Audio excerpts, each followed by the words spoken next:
Welcome to Dr. Creepin's Dungeon. Certain rooms evoke a sense of creepiness due to a combination of psychological and environmental factors.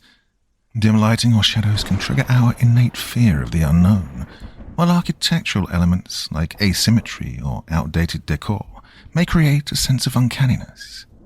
Additionally, our brains are wired to detect subtle cues of danger, so when a room feels incongruent or unsettling, it can evoke a visceral feeling of unease as a primitive response to potential threats, as we will see in tonight's collection of 5 terrifying stories. Now, as ever before we begin, a word of caution. Tonight's tales may contain strong language as well as descriptions of violence and horrific imagery. If that sounds like your kind of thing, then let's begin. When I first moved into my apartment, the landlord told me a strange thing. Always check that the room is the right one before entering. Sage advice from a master of the obvious, you might say. Truth be told, I hadn't really been paying much attention up to that point. My landlord was the type of woman that put no effort in sounding happy to meet you, and whatever Eastern European accent she had certainly didn't make it any easier to understand. I probably should have asked a few more questions, but signing a lease wasn't a process I wanted to prolong any longer than I had to. Besides, it's not like I really needed an explanation. My early childhood diet didn't consist exclusively of paint chips after all. For how cheap the rent was, I wasn't about to worry over a bad joke. The place was one of those oddities of design that seemed to suck the fun out of everything anyway. Nothing but a series of copy and paste apartments stacked on top of each other for 13 laborious floors. Each one was practically identical, right down to the way the front door stuck when it rained. Not a single window among them. They even came furnished with a full set of drab appliances and furniture, devoid of any particular style or taste. It's like living in a filing cabinet, sterile and lacking a life of its own. You'd think we all lived in alphabetical order and referred to each other by apartment numbers. My accountant would love this place. As dull as the accommodations were, it didn't take more than a month for things to get interesting. There were little things at first, mostly just noises. Nothing particularly sinister, but they did a great job of keeping me up at night. One night I'd hear unintelligible whispers coming from my neighbor's bathroom that lasted for hours. The next, I swear I heard wolf-like howls from the floor above, despite a rigidly enforced no-pets policy. Once I even caught the unmistakable sound of crashing waves on sandy beaches from an apartment on the 6th floor. Occasionally, I would hear the noises coming from rooms in my own apartment. However, nothing would be out of place when I checked. Oh, I may have forgotten to mention that I live alone. It took a bit longer for anything really strange to happen, though. It was 4 months into my stay when the sound of clinking glass and slamming cabinets woke me up. It came from the kitchen, and I knew it had to be an intruder. I quietly slipped out of bed, grabbed the aluminum baseball bat I kept next to the door to remind me of how I really should get more exercise. I must have looked absolutely ridiculous tiptoeing down my carpeted hallway to the kitchen with how much noise the intruder was making. When I reached the doorway to my kitchen, I chanced to peek inside. Sure enough, I saw a dark figure furiously rooting through my kitchen cabinets. Tightening my grip on the baseball bat, I flipped on the light switch. Lucky thing I did, too. Otherwise I might have beaten an old, innocent woman to death. My midnight intruder started at the sight of me, her wrinkled face twisting into a mixture of fright and confusion. The unassuming dirty dressing gown and fluffy pink slippers she wore seemed an odd choice for a burglar. I recognized the woman. She was the old lady who lived 2 doors down from me. I'd even helped her with her groceries that very evening. After managing to calm the poor woman down, and assuring her that she was not in fact in her own flat, my elderly neighbor apologized profusely. She'd woken up in the night craving a cup of tea, she explained, and must have gotten lost in the dark, unlit building. How she managed to slip into my apartment without either of us noticing was beyond me. She must suffer from dementia, because she was absolutely convinced that she should still be in her own place. I don't think she understood just how close she had come to a baseball bat to the head, and I wasn't in the mood to explain it to her. I tried to be as polite and understanding as I could as I escorted her back to her apartment. But something was bothering me. Something about the whole affair made the little hairs on the back of my neck stand up. It wasn't until I locked my front door behind me that I realized what it was.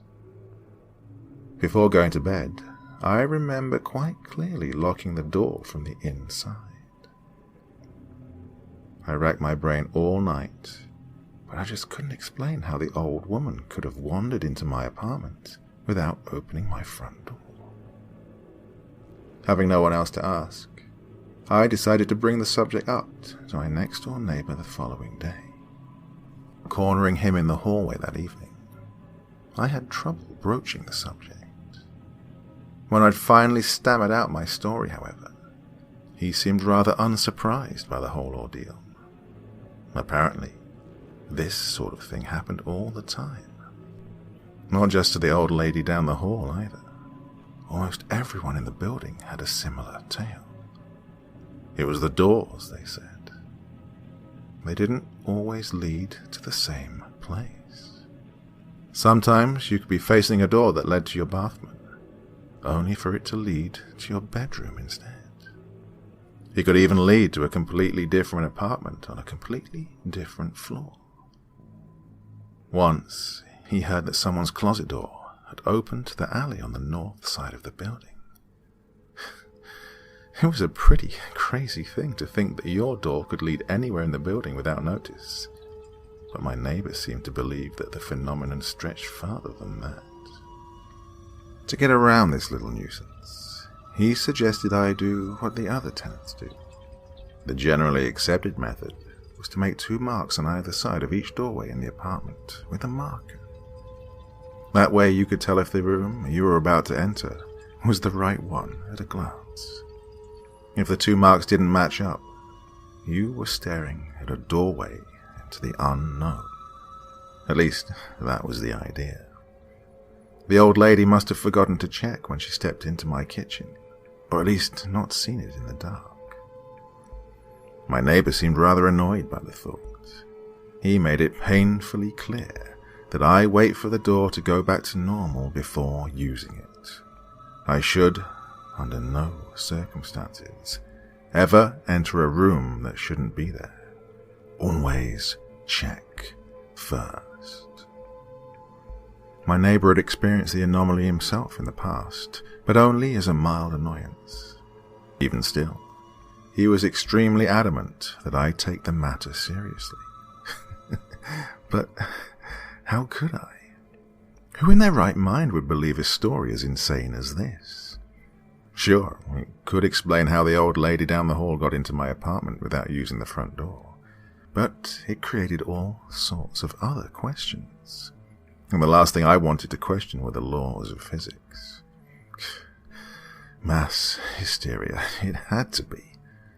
A building filled to bursting with lunatics. In the end, I found it simpler to write my neighbor off as a head case and move on with my life. However, I did as he suggested. With a red Sharpie secretly borrowed from work, I drew a line on each side of every door jamb in my apartment. It was more out of curiosity than anything else. Or maybe I was just daring the universe to prove me wrong. Either way, after a few weeks, I'd gotten into the habit of checking if both marks were there before I entered a room. I saw it as a little inside joke. When in Rome, do as the wackos do. Eventually, it became a silly little ritual I would do to remind myself the world wasn't crazy. No, just the guy next door. I'd been living in my apartment for a little over a year before it happened to me again. I'd gotten up in the middle of the night to grumpily use the bathroom like I'd done many times before. I was on autopilot. On my way back to bed, I lifted my tired eyes to the doorway leading to the bedroom and grinned at the now familiar red. But I hesitated. There was only one mark. Though only lit by a small lamp in the hallway, I was absolutely sure there was no red mark on the bedroom side of my door. I stood there for a while, blinking sleep from my eyes and trying to stare the second mark back into existence. The bedroom looked the same as I'd left it minutes before, save for the missing mark on the doorway. Were my eyes playing tricks on me? Maybe I was dreaming. Or was my kooky neighbor's story the real deal? As ridiculous as it sounded, I was sure of one thing. There had been 2 marks on my outward trip to the bathroom. I didn't go in right away. I wanted to, but a small part of me took what my neighbor had told me very seriously. First, I waved an empty hand in the doorway. Nothing particularly spooky happened. Emboldened by the knowledge that this phantom room wouldn't immediately melt my skin off, I took a tentative step inside. At first glance, nothing looked out of the ordinary. Everything was where I remember leaving it. Even my comforter was thrown aside like I'd just been sleeping under it minutes before. But then, why was the mark missing from my doorframe? I was certain there had to be something different about this room. In that moment, my neighbor didn't seem so crazy. And all I needed to prove it was to find what was wrong with this room. I tore open my closet and flipped my mattress in search of clues. Every drawer was emptied on the floor in my quest. I even tore the carpets up at the ends to look underneath. I looked everywhere in my madness, but found nothing. Everything was where it should be. Somehow, though, I knew this was not my bedroom, and it wasn't until I turned back to the door to check if the second mark was really missing that I realized what was different about it. This room had no doors. Well, as we all know, this is the time of year when we set ourselves resolutions. Let's all just live a little bit better than we did last year, and everything will go ahead much better in our lives. Now, one thing I've done recently is to start using AG1. Now, this is a powerfully simple supplement, full of vitamins, minerals, whole food source nutrients, and more. All I need is one single scoop that takes seconds to mix each morning, and it helps to support my brain, heart, my energy levels, and my immune health. AG1's a product that's fitted very easily into my overall wellness routine. It's a comprehensive as well as convenient daily nutrition supplement, consisting of over 70 high-quality ingredients in that one simple scoop, and it supports my physical and mental health. Now, science tells us that the human body is interconnected, which is why AG1 contains these 70 ingredients to support our baseline nutrition. Basically, drinking AG1 is the best way to feel reassured that I'm supporting my body with a broad range of nutrients that it needs. Now, there are so many benefits to this product, but I'm just going to mention a couple to you. Basically, I'm not getting any younger, and AG1 helps with healthy aging. It contains phytonutrients from whole foods, and this promotes longevity by supporting cellular metabolism and the health of my skin, my brain, and my heart. And of course, it's a great way to replenish the nutrients in my body. AG1 contains a broad spectrum of micronutrients and phytonutrients that keep the body nourished all day, every day. Like I said, one of the main reasons I like this is because it's just become an effortless daily habit. When we set good intentions, consistency really is the key, and building healthy habits can be quite difficult. That's why AG1 has been designed to be as quick and simple as possible. Just one scoop once a day mixed with water. It takes less than a minute, and it tastes great too. So if, like me, you want to start living a little bit better and take ownership of your health, try AG1 and get a free 1-year supply of vitamin D and 5 free AG1 travel packs with your first purchase. All you need to do is go to drinkag1.com/creepin. That's drinkag1.com/creepin. CREEPEN. Go there now and check it out. The view from our classroom windows is nothing but a murky white. I bet if I went outside and looked down, I wouldn't be able to see past my knees. I won't be going outside, though. I honestly don't think I'll leave this classroom for a while. Our class, Gothic Literature, was supposed to end at 1:30. I remember just staring at the clock, watching the seconds tick by, feeling Mr. Sampson's voice drone through my body, the monotone sound killing me into a haze of sleepy existence. I didn't get much sleep last night, and it certainly shows. The classroom was lit solely by the fluorescent bulbs flickering on the ceiling, Sampson having closed the blinds to avoid distracted glances about 15 minutes in. I wonder now if we would have noticed the building fog outside had the blinds been open. Maybe we would have clamoured together by the window, whispering in excitement to each other. Anything that wasn't hearing for the 10th time that week how revolutionary Mary Shelley was for that time. Or hearing Susan beg him to cover Carmilla, just for half a lesson, Mr. Sampson. It isn't unusual for a mess of high schoolers to grow distracted and excited at any little change. I mean, who can blame us? Well, the constant repetition. Regardless, I've gone too far off topic. So, it was about 10 minutes before the bell was supposed to buzz, signifying the 7-minute-long break from our daily torture. That's when the intercom system crackled into life. We will now be having a lockdown drill. We request everyone stay calm and follow the instructions of their current teacher. If you are outside your classroom, we ask you please to make your way back in a timely manner. Thank you. I heard the collective groans of students who didn't want to crawl under their desks in the dark. Really. The only thing worse than this lecture is the singular sound of your deskmate's breathing penetrating a heavy cover of silence. Nevertheless, we're used to lockdown drills by now. The class shuffled slowly, desks creaking as students stood and crouched. Susan shoved herself under the teacher's desk, while Jamie and Audrey stood shoulder to shoulder in the tiny alcove just behind the doorway.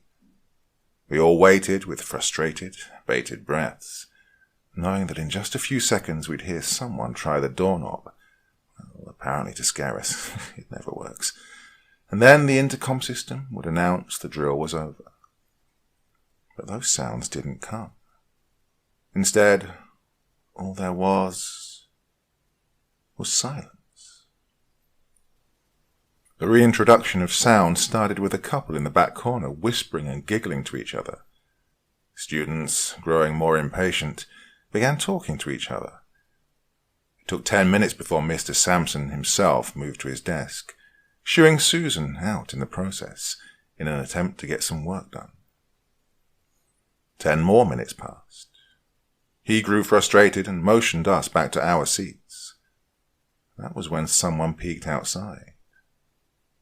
I'm not sure what they were looking for. Maybe to see if it was a different sort of drill, or maybe if it wasn't a drill at all. It didn't take long for everyone else to be made aware of the oddity that was the outside world. "Hey guys, I can't see outside. It's like, well, hella foggy. I think her name was Ashley. I worked on a lab project with her once. Shit, she's right. The guy chimed in from across the room. Jeez, that's a massive blockage. Whoa, imagine driving in that. Can't be foggy. It's not even humid out.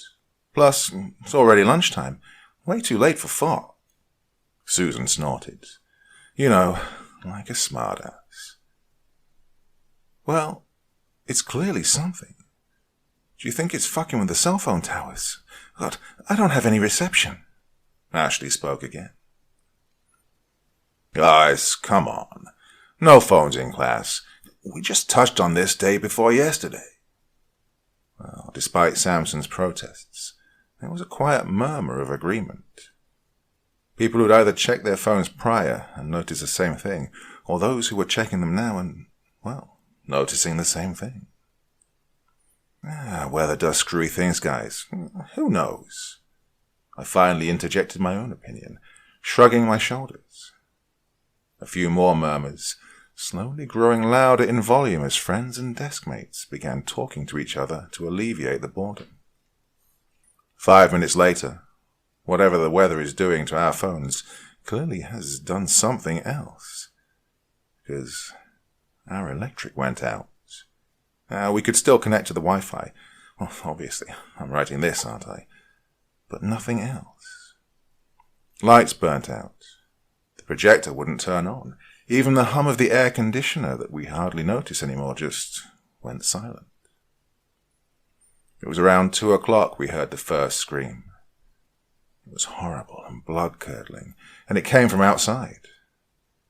We could hear it reverberate from the glass window, cold to the touch. And as I'd find out later, it was the first of many screams to come. Some kid had decided to go outside. We didn't know that yet, though. At this point, Mr. Samson had clearly had enough. I'm going to check with Miss Young next door. Stay put and lock the door behind me. I'll be back shortly. Standing from his desk, he took brisk steps to the classroom door, exiting with the confidence only an authority figure has. We followed his instructions, for a while at least. Minutes ticked by. Finally, around 2:30, we decided to just leave. What were they going to do? We'd been left with no guidance, just a bunch of kids who totally didn't know better, right? It was cold outside as I passed the threshold. You know when you enter a Walmart at midnight and everything is just weird, like you're on a different plane? Well, that's kind of what this felt like. The halls were dark, silent. The only light strewn in was through the double doors in Hall B, casting large shadows behind doorways. The fog pressed against the door, almost ominously. I'm leaving, the guy from earlier shrugged, heading towards the doorway. Wait, what if they turn the alarms on? The doors will sound, especially if we're on a lockdown, Ashley pointed out. Yeah, power's out. I doubt they are, he called from behind him. I only looked over at him when I heard the doors open. Immediately, he began screaming. He jerked away from the door, as if he'd been burned. The air smelled like chlorine and bleach. Maybe a bit of formaldehyde that the zoology class uses during exams. The doors swung shut the second he'd let go, the fog quickly dissipating. Audrey rushed over to him, trying to help. What's the matter, Josh? She set a hand on his shoulder before jerking her own hand back, letting out a sharp exhale as if she'd been burned. Because she had. She seemed to notice the situation almost instantly, shrinking back from the cowering boy in front of her, now letting out a raspy, crackling moan of pain. It reminded me of someone with pneumonia, the sound of it. Burning. His skin was burning, bright red and blistering, and so was the palm of Audrey's hand. It's a chemical burn. What touched them? Well, quick, there's a shower in the science lab. We should get them there. How did this happen? 30 voices, all at once. Well, we split up in the end. 5 of them headed to 2B, the lab with the supposed shower, and the rest of us headed into the classroom. Half of us eerily quiet, the other chattering in confusion and alarm. And so, here we are, folks. A couple of hours later, in a classroom surrounded by white, a fog of chemicals. We should find someone who knows what's going on. I mean, we can't just sit here, can we? And yet, that's exactly what we're doing. Well, I'm posting this now. You guys seem to know your way out of some, well, less than ideal situations, and I'm at a loss. I'm scared. Well, we have a lot of good news, and a lot of bad news. Everything is jumbled up in my head right now, and my hands won't stop shaking, so please bear with me. Well, some minor bad news first. I can't smell. I mean, ever since I could smell the gas, I just can't anymore. Everything burnt for a while, and then it just stopped. My nose is constantly congested, and even when it's not, there's just nothing. Well, I'm incredibly frustrated by this. It doesn't help that it feels harder to breathe, like a big weight is sitting on my chest. I don't know if that's just my grief getting the best of me, or an omen of something worse and unseen. Also, we aren't going to piss on things. I mean, sorry, I know that's probably the smart option, but we've collectively decided that dignity still holds firm. Well, as much as it can right now, anyways. The good news. A lot of us followed some of your advice. Why we don't have advanced science materials. Funding? No. We did have trash bags and duct tape. We sealed off 2 classrooms and used coats and emergency blankets to make bedding for us last night. And, I was right. It was a long night. Ashley eventually cried herself to sleep, I think around 1 a.m. It was late. The classroom was so dark it's hard to explain. You spend so much time around light pollution, or under a blanket of stars and moonlight, that it's really freaking jarring when you can't make out anything at all. There's nothing for your eyes to adjust to, just pitch blackness. I'm sorry, but it really shook me up, guys. This morning, the first thing we did was head up to the roof. I was one of the stupid people that decided to, well, do it. And once we got up there, we noticed that the fog reaches the top of the 2nd story. It just barely brushes the edges of the roof. Also, it's massive. I can't see the end of it, and that's saying something considering I can see the town. That, admittedly, worried a few of us quite a lot. What about our parents, our siblings? A few people had family out of town. I wasn't one of them. My call rings through, but no one has ever answered. I cried. A lot. I have no idea if they're okay or not. There are miles and miles of this fog. We're stranded in a rickety boat on a monstrously huge ocean. I don't think anyone would help us, even if someone who could was in town.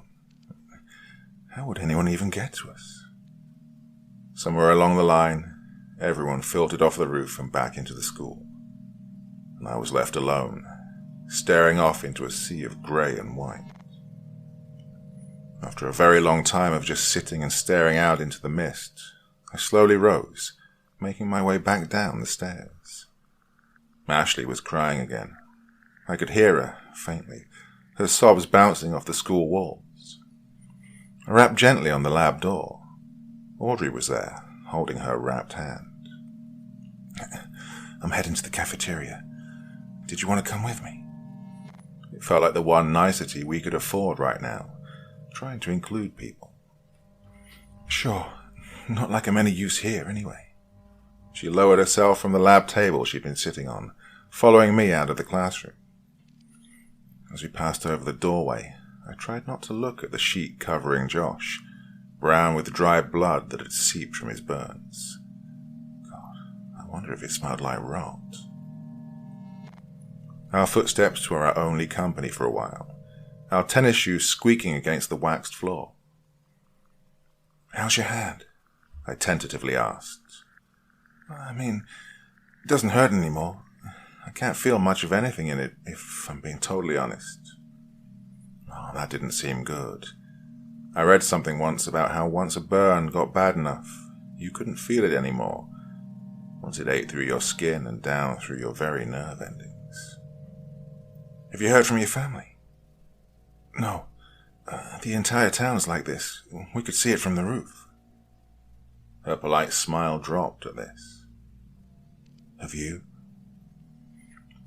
"I have a few of my cousins. They live out in Ohio. I can't reach anyone else, though.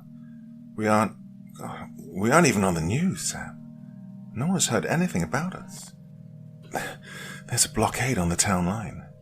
She drove down to check last night, but the guys there won't tell my cousin anything. Just that the town is zoned off until stated otherwise." Her voice wavered before she cleared her throat, pulling her gaze from mine. I looked down at my feet. That's weird," I managed in response. I felt a lump in my throat as emotions threatened to overwhelm me too. I didn't want to be like Ashley, crying over something I had no control over. Helpless, though. That is exactly what we are. Even weirder, we haven't seen any of our classmates. Where are they? Where's Mr. Sampson? And that shit the fog did to Josh and I?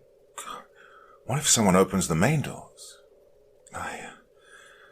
I don't know, I admitted shakily. It was then we reached the hallway in front of the cafeteria. I heard her gag audibly, covering her face with her hands. "What? What's wrong?" Field of corpses. We could see them from the window on the door before we could open the cafeteria doors. Dried blood coated the floor in front of dead eyes and slack jaws. "Jesus," I managed. The smell. Audrey's wretches. Well, I suppose I got my answer. It did smell like rot. I could taste it, just faintly, in the air that I breathed. "Oh my God! Oh my God!" She heaved again, doubled over, clutching at her stomach with her bad hand. I set a hand on her shoulder. It likely wasn't safe to be near there. "Come on." I pulled her down the hallway. Oh, there goes the perishable foods. We could probably loot the vending machines, though. "They're all dead, Sam. What happened?" "Oh, the dead can't speak." It was the verbal equivalent of a shrug. Oh, somebody must have left a window open. I don't know. Lunch C would have been occurring around the time of the lockdown.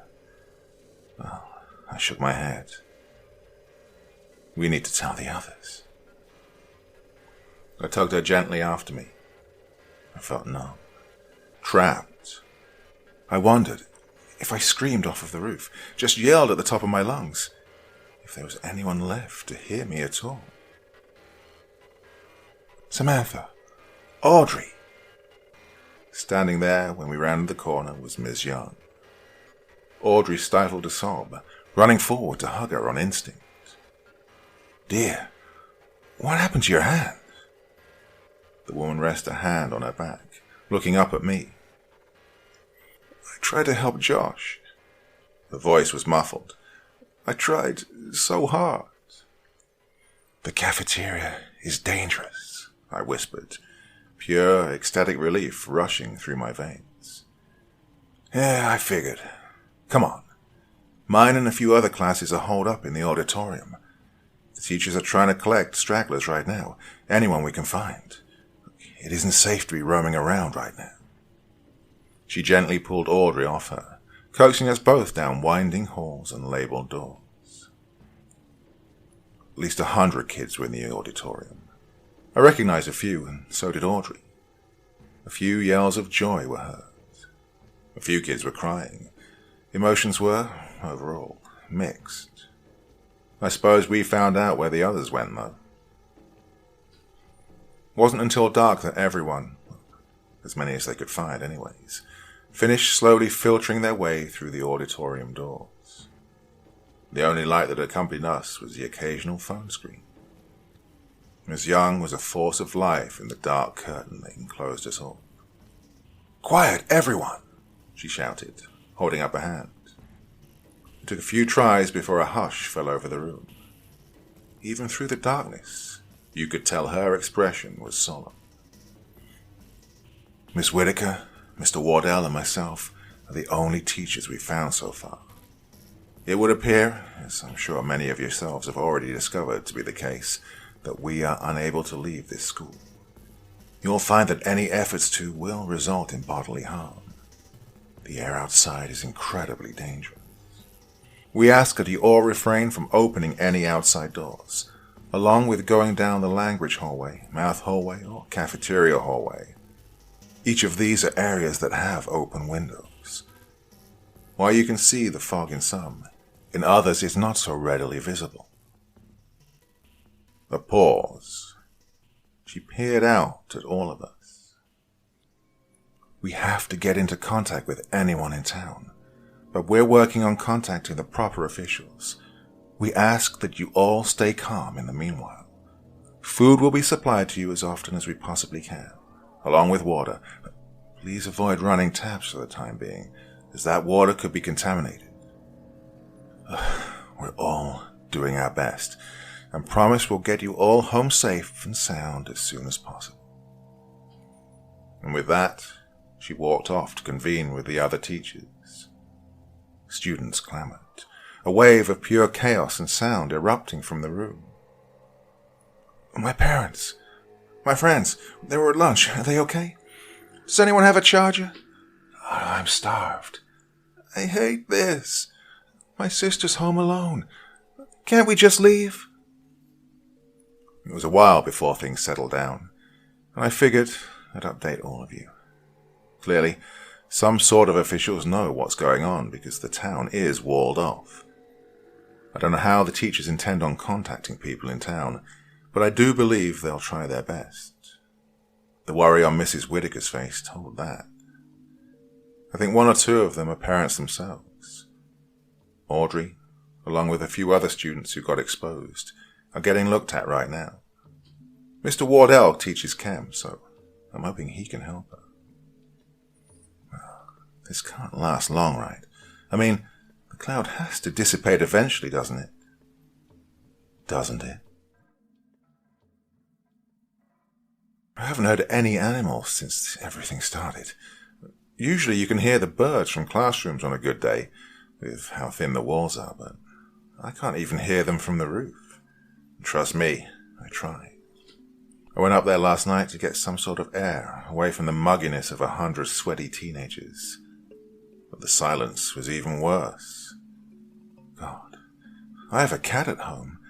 I keep thinking about her. Hope she's okay. I don't remember anyone leaving any windows open when I left for school, but it's been a couple of days, so my memory is questionable at best.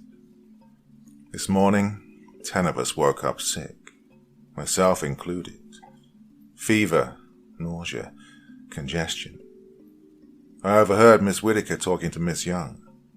She thinks a few of us have pneumonia. As soon as they found out we were sick, a mass effort was made to tape off any vents and doorways to the outside. A sort of makeshift, school-wide quarantine. I heard they managed to reclaim the cafeteria somehow, but I honestly don't want to go there. I don't think all the bleach in the school could clean up that much blood, and God knows what they did with the bodies.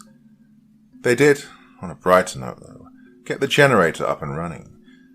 It's nice to have light again, especially in the bathrooms. Pissing in the dark is no easy task, let me tell you that. I got some on my hands and pants more than once. Well, we only have about a week's worth of gas, so we shut it off during the daylight to conserve it. Audrey won't talk to me about her hand. I've tried asking her what Mr. Wardell told her, but she won't budge. She just stares off into the distance and gives a small shrug of her shoulders. Whatever it was, I can't imagine it was good news. I would have given her a hug, but it was advised we avoid physical contact with those who are ill for the time being. Which, unfortunately, once again, includes me. I can't count the number of times I've dry heaved on my own snot. I woke up around 3 a.m, gagging and coughing. I was hesitant to fall back asleep. There isn't enough room to sleep on our side in the auditorium, and aspirating is a very real fear of mine. I doubt it's realistic, but it's a fear nonetheless. Burning up at 102 last we checked. It is just perfect. A few of the students are rambling about the fog, and this being related, but there was a pretty bad bout of the flu going around my town before we got locked up in here. I have no doubts that some kid's asshole parent made them come to school, and they managed to infect us all. Ashley's finally stopped crying. I think she realized that it won't do her any good, and was actually doing the exact opposite. I noticed a lot of the students avoiding her last night. Emotions can be caught just as easily as a virus. I think most of us have shut down to avoid that at this point. No one wants to be exposed and vulnerable at this point in time. That being said, there are a couple of students who aren't keeping to themselves, bringing water to those of us that are sick, blankets to those shivering, and at one point a couple of kids got some instruments out of the band room and played a couple of songs. It was actually really nice. It makes you forget, at least for a bit, the severity of the situation we're in. The ones helping are trying to do more than survive, something that a lot of us aren't attempting at this point in time. But the situation has reached a pinnacle of severity, though. We only have enough food for a couple of weeks. A few of us are diabetic or have chronic or mental illnesses, medications for which we don't keep at school. I haven't had Ambien in 3 days. The nightmares for me are horrific. I would do anything to make them stop, and I know this is only the beginning for me. I can't imagine what withdrawals some of us are going through, especially the drug dealers. I've seen a couple people pace down the hallways when they thought no one was looking, or slither off into an empty room. Well, we've had a couple of kids have complete breakdowns, be them sobbing or fits of anger. We had a panic attack or 2 last night. On top of these issues, 2 of the kids had a freaking fist fight in the hallway. I heard the shouting. It kept me up. Well, at some point the teachers broke it up, but it's clear that tensions are building fast. Too many hormonal kids stuffed in a room together without medication. I want to feel bad for my classmates, I really do, but I just find myself stuck on the most mundane things possible. I guess I'm avoiding the situation in a way. On the bright side, we can't exactly take finals at a time like this, so studying isn't really necessary. I've seen a couple of the AP students in the library hunched over stacks of study guides. Weird kids those are. Well, whatever helps you cope though, I guess. Now, a lot of you wanted me to wander off on my own. I'm glad I didn't, both because of my lack of skills and sudden sickness, and also because I spotted a familiar face in the crowd once the lights were on. Seth and I have been friends since freshman year, so it was a happy reunion. He gave me back the book he'd borrowed a couple of days ago. Well, feels like weeks now. And it was one of my favorites, so when I'm able to, I've been reading that. God, I was freaking dying of boredom. Survival is really dull after a while of it. I did find a couple of manuals in the library for water filtration and shared them with Miss Young. She agreed on both this and reaching out to the news outlet, so our day has mostly been focused on those 2 things. Audrey got in contact with her cousins, who finally got one of the guys at the blockade to talk. Somehow. Well, he confirmed that it's a chemical spill, and they're working on resolving the issue. They can't, for their own safety, attempt a rescue operation until everything is cleaned up. There's no way of telling how long that will take, though. I've heard they're still trying to keep it on the down low, but I've been trying to avoid the news lately, so I don't know for sure. I do know that the fog is getting worse somehow. You can hardly see outside the second story anymore, and it's starting to crawl over the edge of the roof, according to some band kid. Some kid named Brady did go missing. They thought he'd managed to get over the wall of the language hall, but no, the stupid fuck went and opened the goddamn doors. Managed to shove the doorstep under it too. We're lucky the teachers walled off the separate hallways. They're hesitant to let anyone wander near the outside doors now, and have set up a few posts of supervision.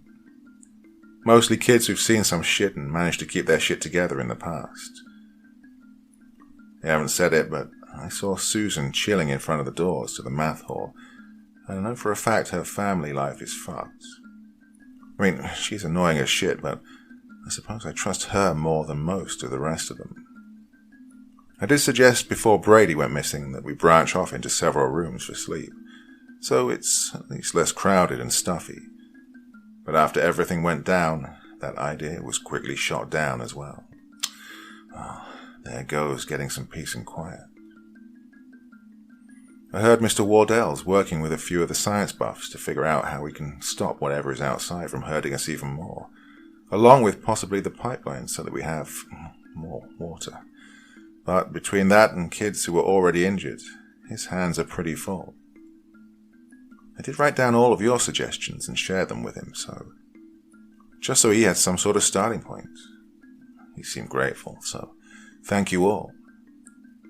One of the kids mentioned that a few of them were trying out some sort of makeshift suit, so more on that later, I suppose. I'm worried that one of the teachers will want to test if he's telling the truth. They always say women and children first to be saved, but truth be told, the teachers have degrees. They've taken a variety of courses and seen way more shit than we have, not to mention some semblance of mental stability. I mean, they aren't gods, but they're far more helpful than most of us are. We can't afford to lose them. Now, I can't stop coughing. I need to rest. It's still pretty early in the evening, so I'll do my best to keep you all updated as the night progresses. In the meantime, if you guys have any advice about fevers, please let me know. We're too low on ibuprofen and Tylenol to afford using it just yet, but I'm absolutely miserable. Well, I'm not dead. That about sums up the rest of it for you. I'm alive, and so are some of the kids that were there with me at the school. It's been about 2 weeks since we got home, and things have been unsettlingly normal. Everyone just expects us to go back to our day-to-day lives as if nothing happened.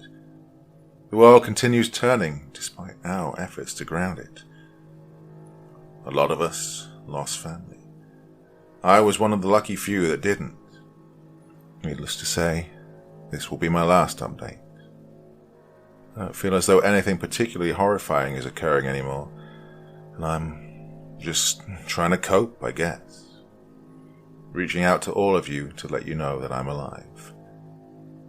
I guess I need to talk about it a bit with people who haven't gone through it and aren't professionals. God knows I've seen enough of those. Well, the government got involved, and it wasn't until several psychologists got involved that we, the students, were even allowed to talk to our families about anything that had happened. Non-disclosure agreements and whatnot. They still want to keep everything hush-hush, and understandably so. It turns out, a lot of you were right. They sat me down in the psychologist's office. I remember because the walls were so bare compared to the ones I'd been in previously. The clock ticked on the wall, and what few trinkets lined the shelves were abstract. Jeez, I freaking hate abstract art. I like to make sense of shit, not the exact opposite. Well, anyway, the man sat me down. He stared across at me from his own chair.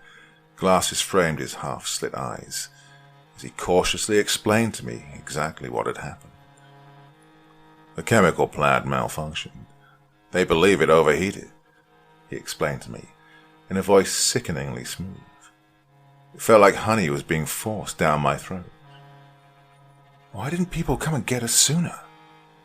I mean, we waited a whole week in that hellhole, and in that time, a lot more people died. Well, they didn't want to risk anyone else. They didn't think anyone had survived, he explained. There wasn't a point in sending a huge rescue team for dead bodies they could recover once the fog had cleared. No mince words there. Well, I felt like I was floating, disconnected from my own body. I guess somewhere along the line, I just shut down. About a week was spent just existing, pacing nervously, eating only when hunger pains crept their way into my bones, sleeping only when I would fade into unconsciousness as I walked. But, well, you guys don't want to hear about that. You'll want to hear about what happened at the school. The flu caused fevers, horrible ones. Students already going through withdrawals snapped. One attempted to flood the theatre room by opening up the main doors, but the teachers were able to stop him. They weren't able to stop a kid named Tyler from grabbing a knife and going on a stabbing spree, though. We lost 4 students and a teacher to that. Susan and Mr. Wardell were among the casualties. Tyler had made his way through Suzanne's impromptu guard watch. Mr. Wardell tried to stop him, but was unsuccessful. I remember the screaming, deafeningly loud as it echoed through the large room, meant to only amplify sound. Ironic, right? We put the bodies in the basement, along with the others that had piled up. I volunteered to help. The smell that permeated the basement was sickening, an instinctually gut-wrenching smell that caused me to heave. I still had a fever when the fog began to clear enough that the police made their way through the doors. They checked all of us out individually and stayed with us for a day as we waited for the outside to be clear enough to leave. It was a restless night. Our rescue had come, but we were still trapped. Other than that, the school was mostly just boredom. Power went out somewhere along the line. We ran out of gas, hence my sudden radio silence. And most of the time was spent either talking to each other or just staring at the walls in boredom. Without light, it was hard to read in most of the classrooms. The library had some windows, but not very many. Without fresh water, it was hard to bathe or use the restroom. Without fresh food, cooking was nullified and reduced to canned food. Any outlets for fun were gone, replaced with silence. And despite getting out, I still feel that way. I feel worse than when I was in the school. Despite the amount of death I'd seen and the horror I was in, I felt fine, relatively speaking. But now I'm restless and frustrated. Can't sleep anymore, not unless I'm collapsing out of pure exhaustion. When I finally do, I have nightmares. There are times I wish nothing had ever happened, and, unspeakably, times I wish I'd never left the school. The only good thing is that Audrey and I became friends, companions over countless text messages meant to comfort one another. She lost her hand. It was too damaged. They performed the amputation a couple of days ago. I went to visit her after the surgery. She didn't even seem fazed by it, just there for the ride, if that makes sense. It's like she didn't even register it.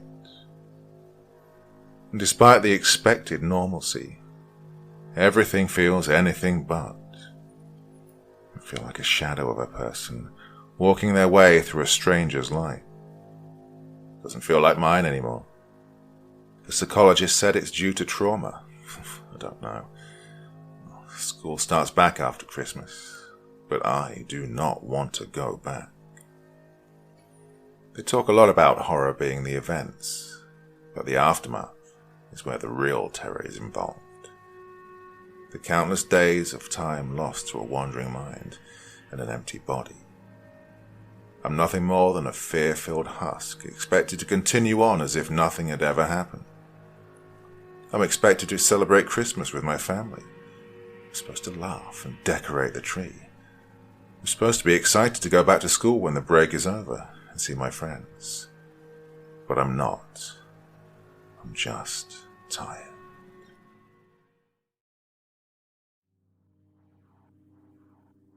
We'd been driving around Texas for a while. Clayton, Tom, and I had recently graduated, so we had no destination. We were just there to dick around and create some memories until we had to snap back to real life. At one point, Tom had gotten into a heated bar fight at some dingy joint in Bexar County. The police were called. Although we hadn't gotten any charges, the cops pretty much warned us that we weren't welcome back in the area. Fair enough. We decided to tone it down a bit. That's when we started planning some shit that wouldn't get us potentially stabbed and or arrested. We all settled on the paranormal. That stuff was just so interesting, you know. I guess it preys on that esoteric fear of the unknown that the human psyche implicitly holds, stimulating some kind of fucked up rush to the brain. Anyways, we were in the market for some spooky shit. We looked around and did some research, but no potential destinations popped out at us immediately. They were either too far away, sounded boring, or sounded like absolute made-up horse shit. It wasn't until we found ourselves at another obscure bar near the other end of the county where something truly interesting popped up. We'd gotten shit-faced during happy hour and couldn't stop ourselves from talking to all the locals. In the midst of a conversation with a construction worker, we brought up the fact that we were looking for some paranormal thrills. He scoffed when we said this. Yeah, everyone's got their stories round here. Let me guess. You went to some shitty abandoned barn. Somebody claimed it a little ghost girl. Found nothing, and now you want something real. Not exactly, Clayton responded. We haven't gone anywhere yet. We're looking, though. The man nodded. Well, I've got something for you. As he said this, we all perked up. Now, our expectations weren't high at this point. I mean, the chances of him lying and feeding us some BS story were astronomical. However, we still listened.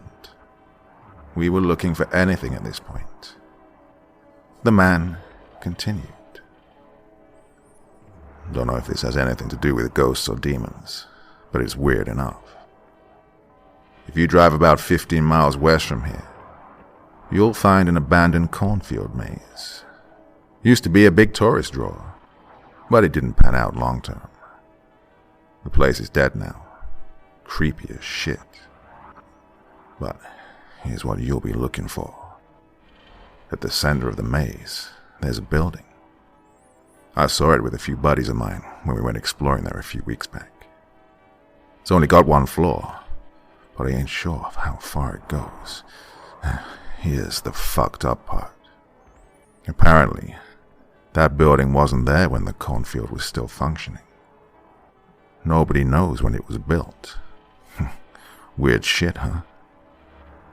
We couldn't get a closer look at it because there were 5 people standing at the entrance, wearing these freaky-looking masks, like the ones people use in those apocalypse movies. Gas masks, I piped up. Yeah, sure. He continued. Anyways, the minute they saw us, we bolted. I mean, we weren't sticking around for that shit. He paused, taking a big swig of his beer. You guys can check it out, though. Personally, I wouldn't go back. But it's up to you, if you're looking for that kind of stuff. There's directions in there, so probably you won't get lost. I try to keep out of sight from those people, though. Who the fuck knows what they're up to? As soon as he finished his explanation, I exchanged glances with Tom and Clayton. They had the same looks on their faces that I probably did. There was no way in hell that we weren't going. Didn't even matter too much if the guy was completely lying about the building. A dead cornfield maze sounded fun enough to explore. He gave us some more detailed directions before leaving. We decided to take a few hours in order to sober up before heading over there. It was only 3 p.m. after all. At around 6, we started driving. The sun was still high and probably not coming down anytime soon, so we had no fear of getting lost in the maze. A little while later, we found the place. The crops were taller than we'd expected, but they were indeed dead. There seemed to be a small lot to the side, so we parked there. Funny enough, it was empty, save for us. Looks like we won't be seeing any spooky gas mask men, Clayton blurted out. What a shame. Yeah, I'm sure if you were part of some weird cult located in the middle of a cornfield, you'd leave your vehicles out for everyone to see. Yeah, good thinking, Tom responded. Clayton looked as if he was about to make a comeback, but closed his mouth. I heard him mutter some expletives as he walked past me. As we stepped foot into the somewhat foreboding labyrinth, we noticed what the construction worker was talking about. There was duct tape on the ground, forming the shape of arrows. Like the guy told us, we just followed them. While we traversed our way through the maze, Tom raised a concern. What if those arrows aren't actually leading us to the center? What the fuck are you talking about? I responded. Well, think about it. This is the easiest way to rob someone. That guy didn't seem a little bit sketchy to you? What if we're being led directly to him, where he's waiting with like 6 other guys or something? Yeah, I don't know, man, I told him. It sounds like paranoia to me. In retrospect, what he was saying made a lot of sense. However, that would have been a way better outcome than the one we actually got. Don't worry about it, Clayton piped up. He then lifted up his shirt to reveal a small revolver strapped to his waist. Dude, what the fuck? Tom flinched at the sight. Gun laws in Texas, he smiled. Just in case, you know? Whatever, man. Just don't wave that shit around. Jesus Christ, Tom retorted. Although my own initial reaction was one of shock, I couldn't help but feel my nerves calm a bit, knowing that Clayton had the weapon.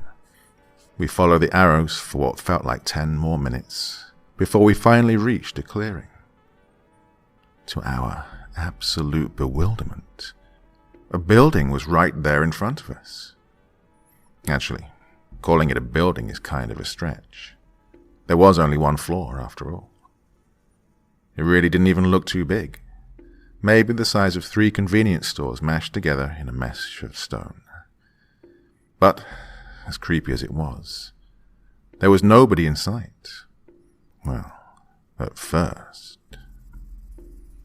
We must have stood there and stared at the thing for 5 minutes before the door swung open. In that instant, we all retracted back into the maze. Fortunately, there was a small hole in the stalks where we could peek out from. It was small, so we went one at a time. Being deathly quiet, I strained my vision, eventually managing to make out 4 figures standing right by the entrance. Funnily enough, they did indeed have gas masks on, but other than that, they seemed to be wearing casual clothing. I looked at Tom and Clayton, trying to get a read on how they were feeling about this. They just shrugged. I guess that we all made some kind of silent agreement not to leave, because none of us budged. I don't know why we didn't. Looking back on it, there were a multitude of things that were obviously wrong with the situation that we'd put ourselves in. However, I suppose that adrenaline makes you do a lot of crazy shit. We must have waited in the maze for about an hour before the gas mask people left. They didn't go inside, however. They went around to the sides of the building and disappeared from view. We waited for about 10 more minutes, but nobody came back. "Let's go," Clayton whispered. "Are you kidding?" Tom barked back. "So you're telling me that we waited here for nothing? Don't be a pussy. This is fucking crazy. A few more moments of silence passed while Tom and I contemplated this. Fuck it, he finally spoke up. Clayton gestured to his waist. If anything goes wrong, right? If anything goes wrong, we're calling the damn cops, I told him. I wasn't exactly excited at the prospect of a shootout. Moving quickly and quietly, we made our way to the front door. I couldn't locate a knob anywhere, so I tried pushing. At first, I just thought it wasn't supposed to open that way. But then I realized it was just really heavy. It took a few tries, but I finally managed to get through. The three of us stepped into what appeared to be a living room. There were no windows, but a light bulb dangling from the ceiling gave us all the illumination we needed. All in all, there was a couch, a table with a few chairs, and some stools. We walked around, but couldn't find anything worth mentioning. However, we started hearing footsteps coming from outside a few moments later. Although we should have been expecting this, our faces still went pale. Shit, I heard Tom mutter under his breath. I scanned the room and located another door near the far corner. It was pretty obvious what choices we had here. We snuck our way over to it and barged in. Thankfully, this one wasn't heavy as shit. We were suddenly plunged into pitch black as we heard the front entrance open. We all collectively turned on our cell phone flashlights in order to see where the hell we were. I nearly dropped my phone as the light struck our surroundings. We were in a tunnel. In fact, it nearly resembled the catacombs, but without skulls. The walls and ceiling were rough and uneven, and the whole place just gave off a "get the fuck out of there" vibe. It was long as well. No clear end in sight. We didn't move. Clearly, none of us really wanted to go further. However, what we heard from the entrance room made us reconsider. It sounded like somebody was dragging a large crate out there. We could make out voices, but they were too muffled to understand. I nearly shouted out in surprise when an abrupt, heavy stomping echoed in from under the door. It sounded like an elephant was moving around out there. It was immediately followed by a deep, grating voice that was nowhere near human. It was laughing, but without emotion, if you can imagine that. We took off once we heard the stomping coming towards us. There was no way out here.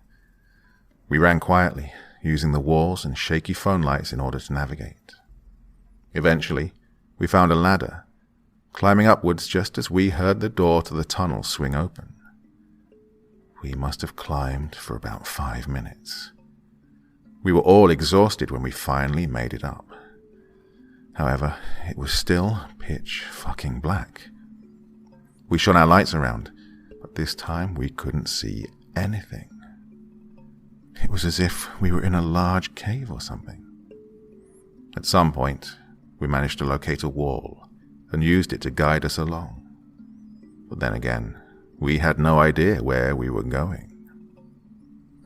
About 5 minutes later, Tom stopped. Guys, where the fuck are we? I had no idea why he'd chosen to ask this now. How are we supposed to know? I responded. I shone my light on his face, revealing a demeanor that was equal parts confused and terrified. He shook his head. When we were looking at it from the outside, this place didn't have a second floor. That's when it hit me. I guess there had been too much adrenaline pumping through my veins. I hadn't even noticed it up until that point. We'd been climbing up that ladder for a while. We hadn't gone down any stairs, but there was also no second floor. So, where the fuck were we? My attempts to rationalize this were cut short as a light flicked on some meters away from us. We all snapped our heads toward that direction. The area that had actually been illuminated was rather small. It was maybe about the size of a bedroom. However, standing right under that light was a person. The person wearing a gas mask. But unlike the people that had been standing outside, this person, or thing, or whatever, was also wearing a full hazmat suit. We watched in abject horror as it started walking towards us. As soon as it left the light, we heard it start running.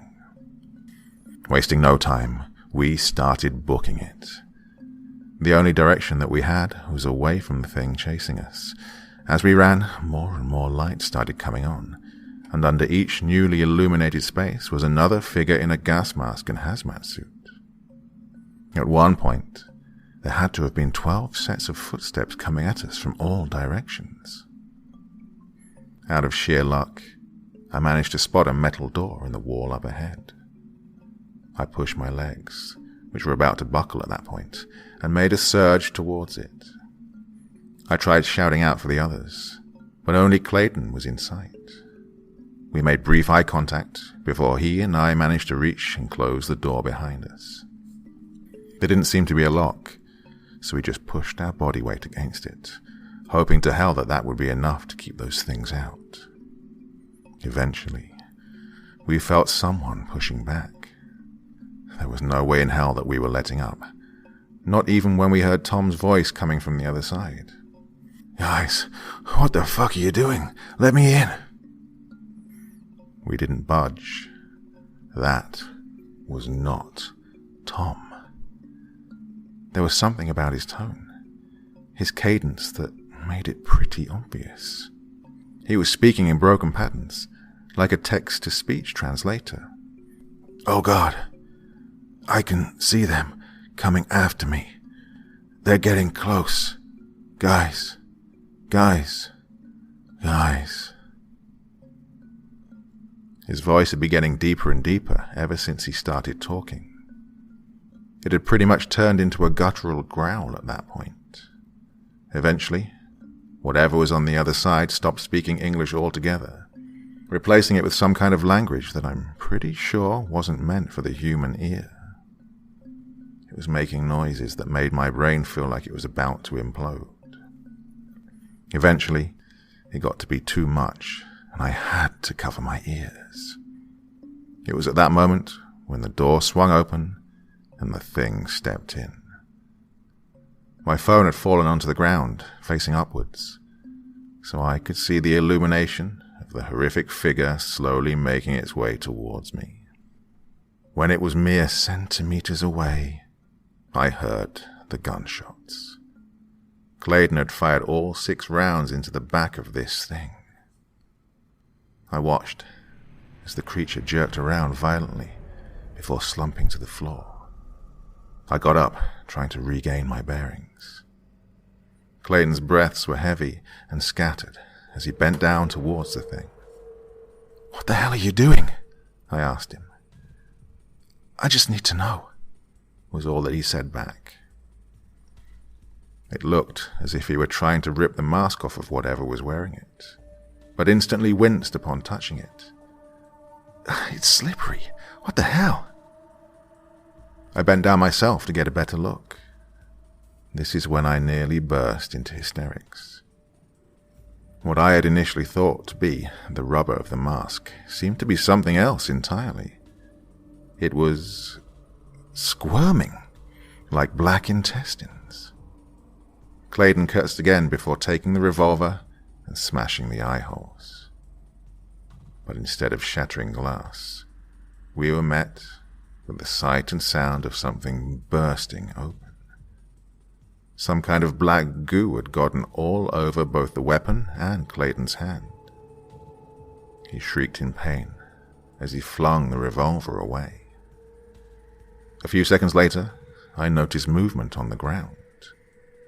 There were things pouring pouring out of the burst eye hole. They looked to be some kind of dark insect with a multitude of legs. We didn't waste any more time. We started running. I can't say how long for. All I know is that once we started, we couldn't stop. Still trapped in the ever-engulfing darkness of whatever hellhole we had stumbled upon, the cell phone flashlights were our only hope of navigation. We made our way through what appeared to be a twisted maze of halls. At nearly every turn we took, there seemed to be more and more of those masked creatures wandering around. Whenever we saw one of them, we just took another route. Sometime later, we found steps leading downwards. At that point, it seemed like the best option. Before we descended, Clayton held out his arm and leaned against the wall, trying to catch his breath. That's when I noticed his hand. It looked as if he were wearing a rubber glove. I told him, and he just stared at it in dismal confusion. "What the fuck?" he exclaimed, before trying to take it off. However, it wouldn't move. He started freaking out, forcefully pulling on his fingers. I moved the light close up to it. Oh God, I really wish I hadn't. He wasn't wearing a glove. No, his hand had become one. Well, partially anyways. The amalgamation of skin and rubber was absolutely revolting to look at. However, we didn't have time to deal with this. There were footsteps coming towards us. Without any more hesitation, we rushed down the steps. After about 5 minutes of this, we noticed a light in the distance. Now, this would have been great news, except for the fact that it was purple. Sure wasn't sunlight. We started moving closer, not wanting to rush into whatever was emitting the creepy glow. Eventually, we found ourselves in a room at the bottom of the steps. There were obscure, alien-looking symbols scrawled all across the walls and floors, in addition to 4 buckets filled with dark liquid sitting in each corner.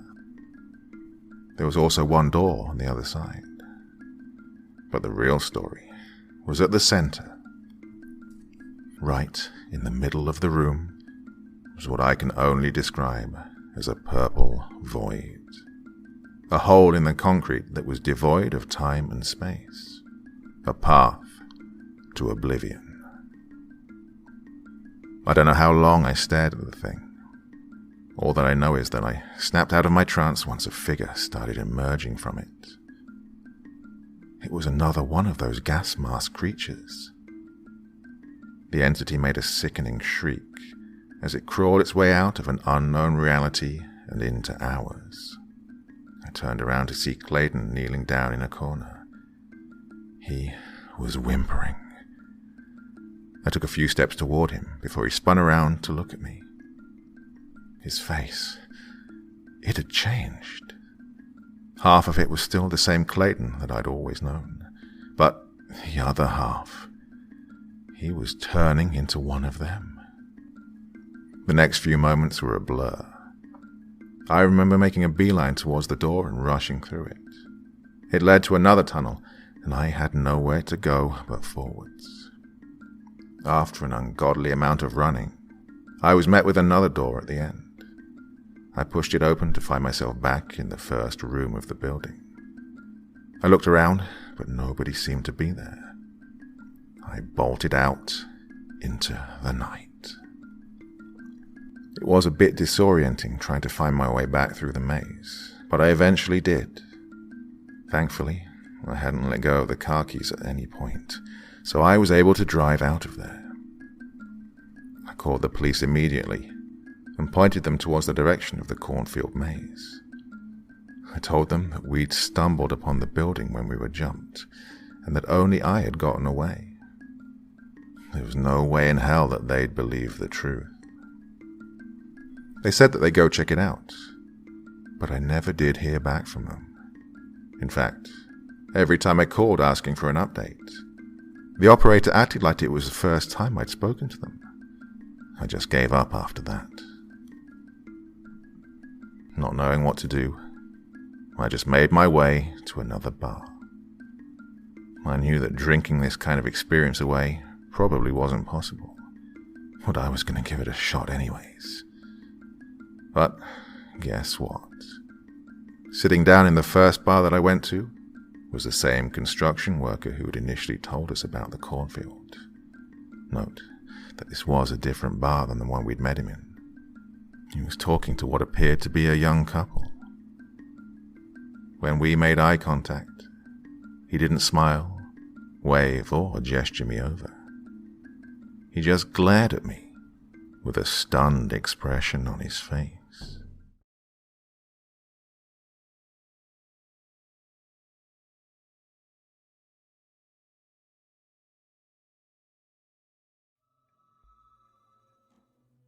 So, I voted today.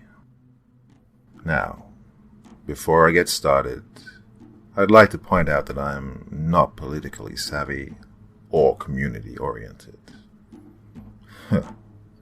That's probably how I wound up in this mess. I voted once before, but that was on election day, and I had a friend with me.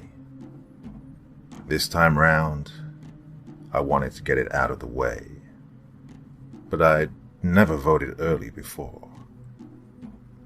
I didn't know how to go about doing it at all, so I decided that a search engine would have to be my guide.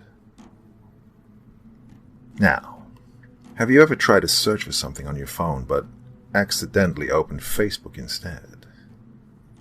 I have a habit of doing that, and this time was no different. I even typed my inquiry into the Facebook search bar before realizing my mistake. I typed in, vote early. Just as I was about to close the app and open my web browser, I noticed one of the results. It was an event with the title, Battered Grove. Vote early before it's too late. Battered Grove being the town I live in. I could have left it and gone about my business, but I was curious. I clicked on the event, only to be greeted with little information. One tidbit that stood out was a disclaimer, stating that the event page was for clan members only. Other than that, the page had a time, date, and place for voting. November 4th, 8 a.m. to 8:45 a.m. 54 Marion Road. Despite the weird disclaimer and small voting window, I assumed the event page was there to inform last-minute voters like myself. I knew the 4th was my last chance to vote early in my state, and it was the only day I could do so because of work restrictions. I saved the info into my phone and set an early alarm for that day. Fast forward to the day in question. Today. I got up early, went about my morning routine, and headed off. My phone's GPS informed me the address was only 12 minutes away. Wonderful. But about 6 minutes in, I realized that it was taking me to Forsaken Falls. In Battered Grove, there is a large area of abandoned living space that the locals have called Forsaken Falls. It's not actually its own town, but everyone treats it like it is. It's comprised of a bunch of old, decrepit houses too dangerous to live in, but too ancient to tear down. Many years ago, a history buff by the name of Molly Winthrop fought with the town over their historical values. After months of bickering, documentation, and surveying the land, she won. All the buildings in that area were deemed historical monuments and thus could not be demolished. Everyone knows a story, and, usually, people stay away from that part of town. There's no reason to go out there unless you want to see a bunch of eyesores taking up space in an otherwise beautiful town. So why, then, was early voting taking place there? I brushed off the thought and drove out to the address. I found myself at the old town hall. This was probably the only building in Forsaken Falls deserving of the title historical monument. Still, it was abandoned. I wondered if I was the victim of some sort of prank. My car was the only one there. I was about to drive away when I noticed a small sign on the building just above the back entrance. In crude red lettering, it said, "Voting downstairs." Maybe I was in the right place after all. I looked at my phone and saw it was a little after 8:30 a.m.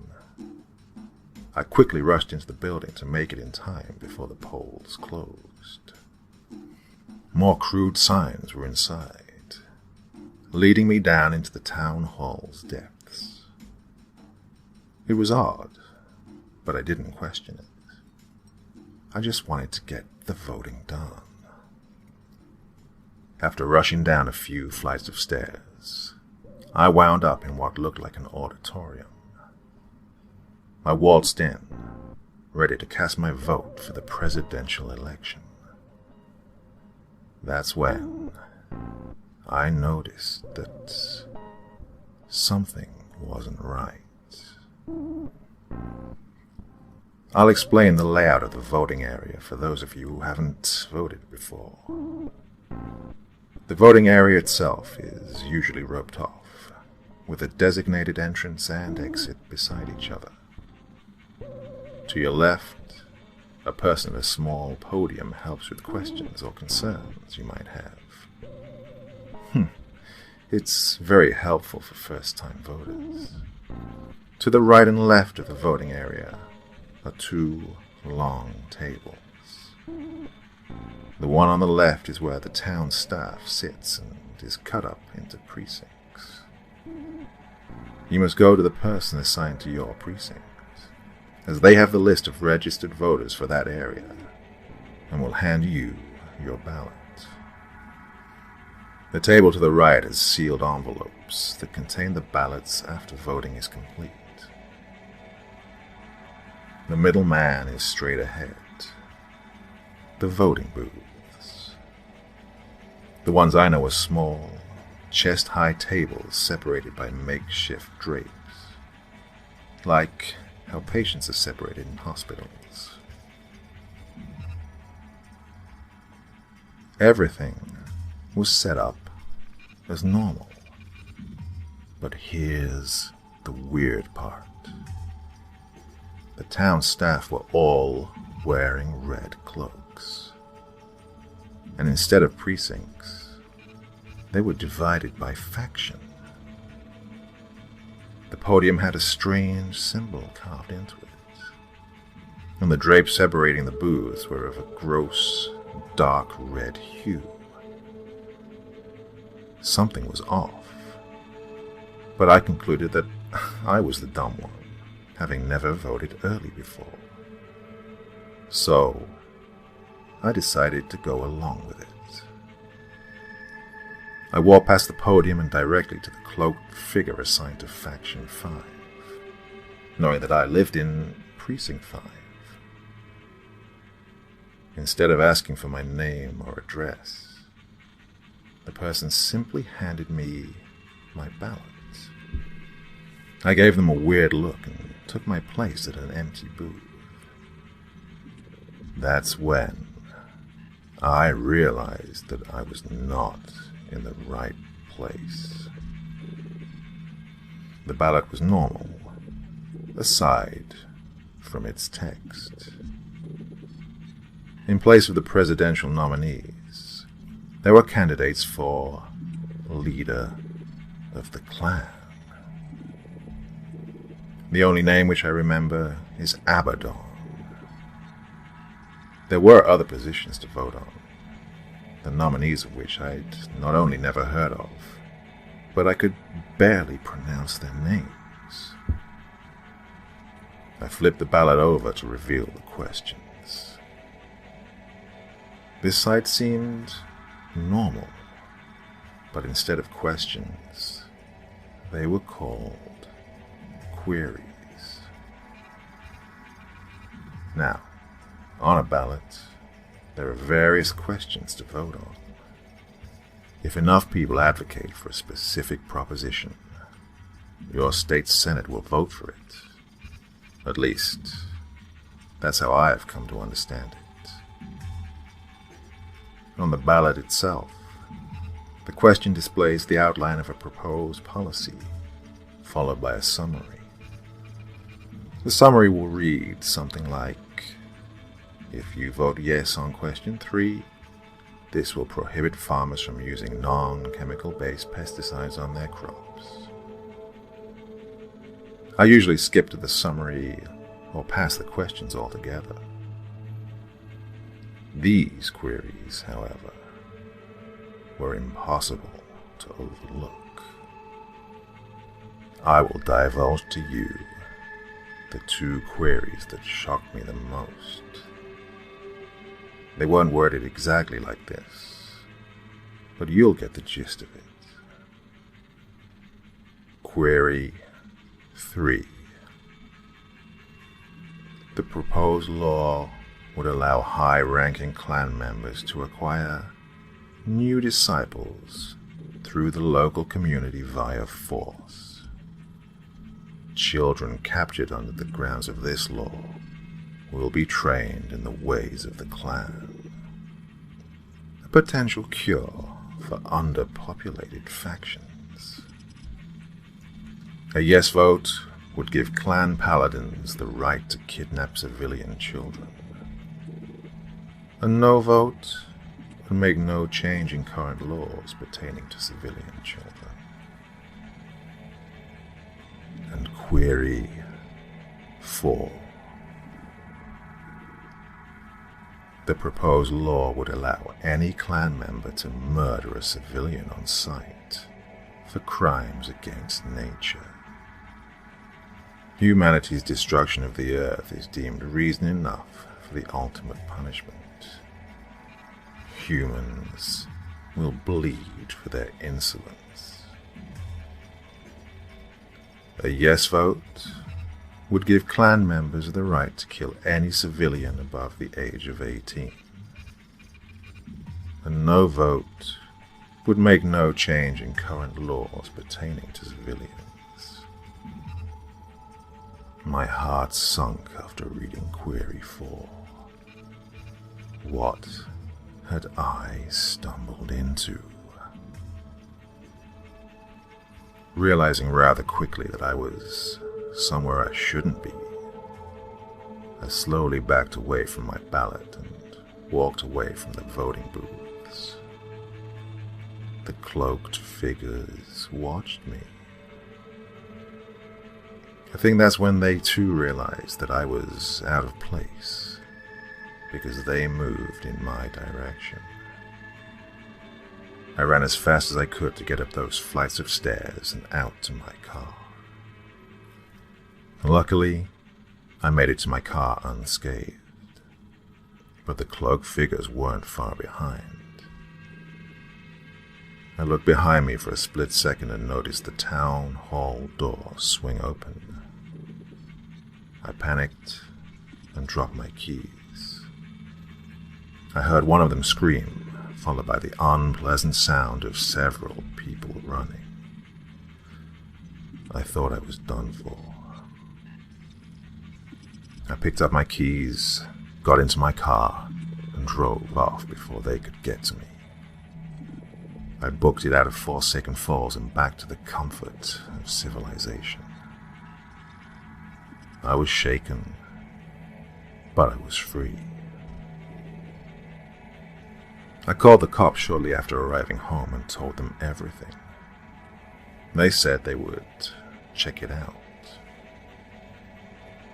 About an hour later, they called back and said they found absolutely nothing at the old town hall. No trace of anyone being there in years. The man on the phone even accused me of trying to prank them. I assured him I wasn't, and that I spoke the truth. He didn't seem to believe me, and hung up. And that's it. That's the extent of what happened to me today. I would have never expected a twisted cult to put parameters in place for proper voting, much less that I would somehow end up in the middle of it. The thing that gets me is that they're still out there, doing whatever it is that they do. And if those laws of theirs are passed, Battered Grove will be terrorized by them. I only hope that, at the very least, they didn't get a good look at me. I don't want to be a victim of Query 4.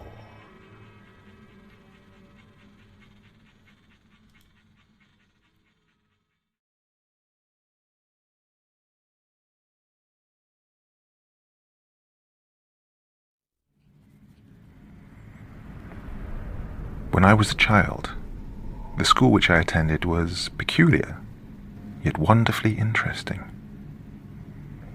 Whether it was the fact that it was surrounded in places by overgrown bushes, and opposite a strangely crooked wood which ignited my imagination, or perhaps the funny, eccentric, and sometimes fearsome teachers and kids which populated it, I do not know.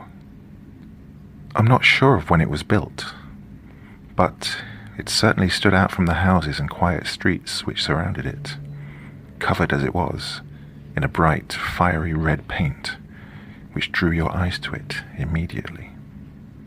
There I went from the age of 5 up until I was 11 or 12, and, like most children, I have both fond and cruel memories of it.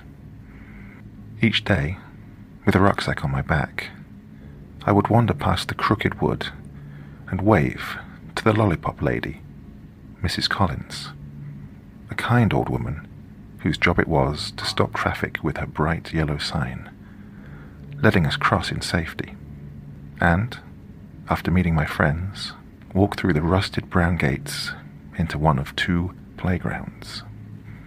It was rumoured that in the past the 2 grounds existed to separate boys from girls, both an understandable and utterly outdated concept. By the time I went to the school, the first playground had been assigned for those aged 5 to 8, the second for those aged 8 and up. In the older kids' playground, there lay a small red brick building which stood on its own, disconnected from the main school complex. It had long since fallen into disuse, and in fact had been sealed from prying eyes, its doors and windows walled up with stone and mortar, making it impossible to see what was inside. Its purpose seemed a bit of a mystery, as most of the teachers seemed to skirt around the subject entirely. But of course, stories spread amongst the wild imaginations of children.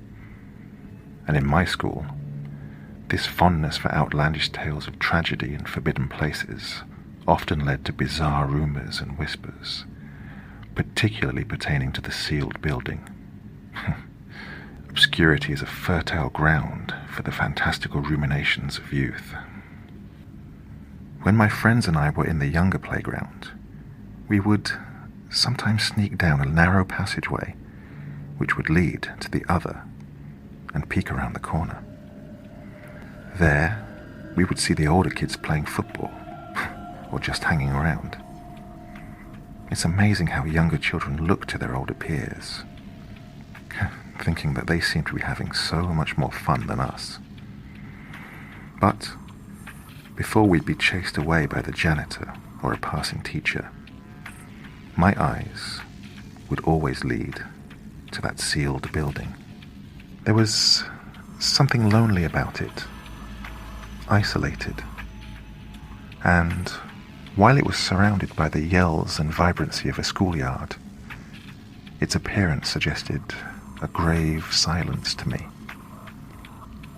Some of the older kids liked to scare themselves and us, and told us dramatically that it had been used as a science department, and that there had been a hideous accident there, one which had produced strange and gruesome things which had to be kept from the world. Even as a child of 8, I knew made-up nonsense when I heard it. Then there was the account that it had been a previous and rather brutal head teacher's office decades earlier, and that he had died there in a fire. His ghost obviously still haunted the place, and it was better that the vengeful old sod be contained there, fuming at his desk as children enjoyed themselves and played nearby. Again, utter garbage. There was, however, one account of why the place had been abandoned, which seemed more plausible to me. The building was, in fact, a toilet. Yes, a normal toilet. No frills, no secret laboratories, no dead spirit of an overbearing head teacher. It had simply been sealed up when new facilities were installed in the school to stop the children from climbing inside and getting up to mischief.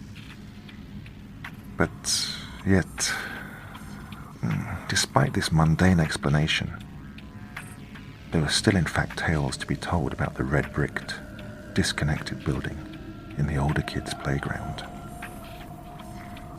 Although I had heard the stories, it wasn't until I was in my 4th year at the school that I became intimately, and, at the time, uncomfortably involved with it.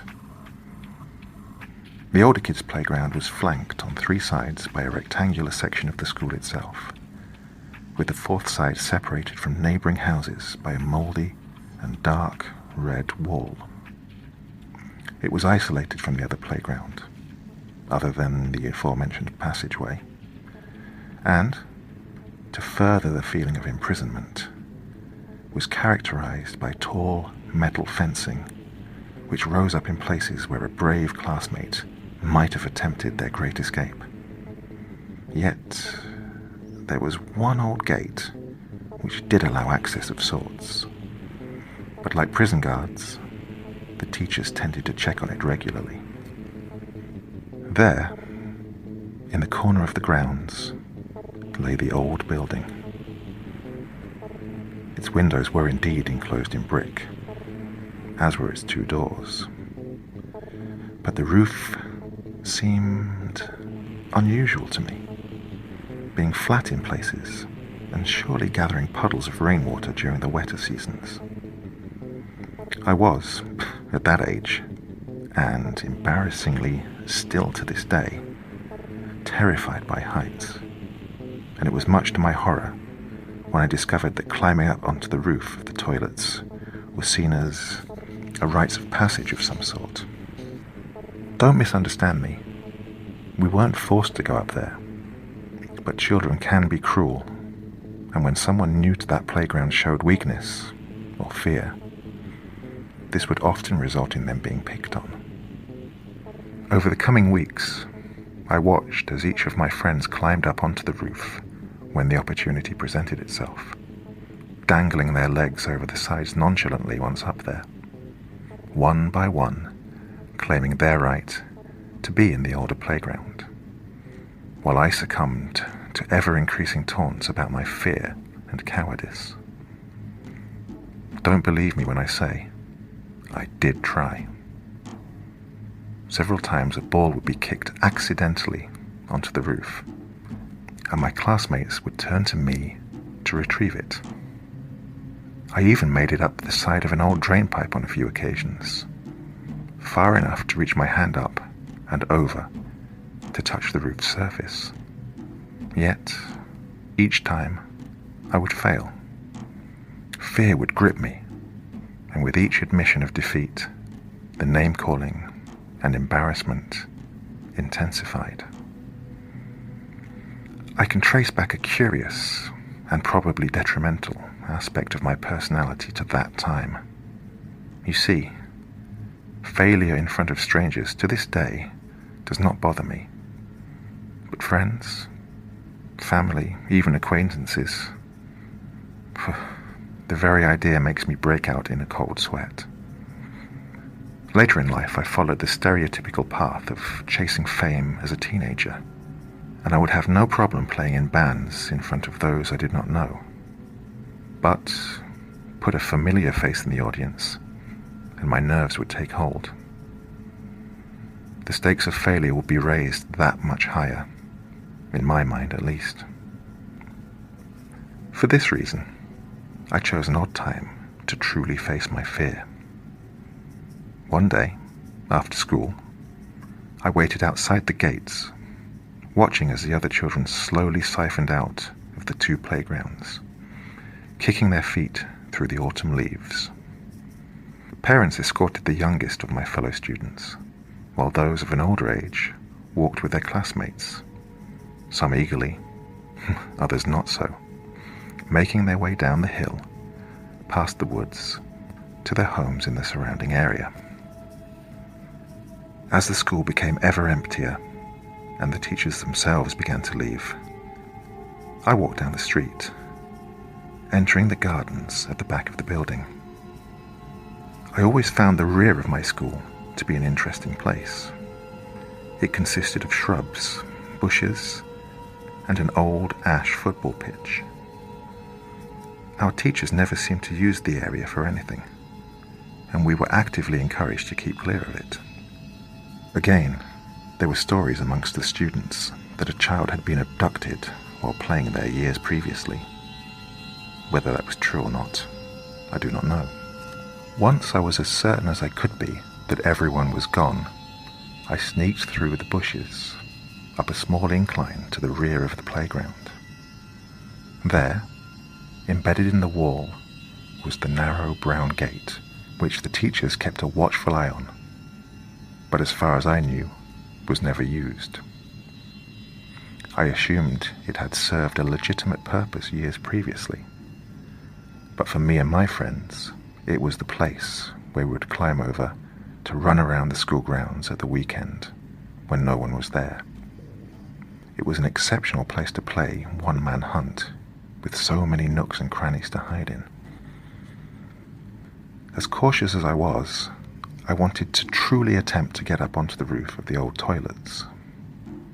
In my 8-year-old head, I had visions of sneaking up there in the morning and surprising my friends, or running up there to heroically retrieve a girl's ball. In childhood, we think that those around us really care about our actions, but in truth, they are of little consequence to anyone other than ourselves. Yes, I had been bullied a little for not being as strong or as fearless as those around me, and that sense of public failure, of insecurity, while a potent sensation at a young age, while in hindsight completely exaggerated, was enough to give me the courage to at least attempt the climb. I'd considered asking one of my friends to join me, as I was nervous that a teacher might still be there, that I would get into trouble, and so needed a lookout. But this would only have given me someone to fail in front of. I decided to attempt it on my own. After waiting for what seemed an age, I slowly climbed over the gate, which rattled unnervingly under my movements, echoing out around the playground.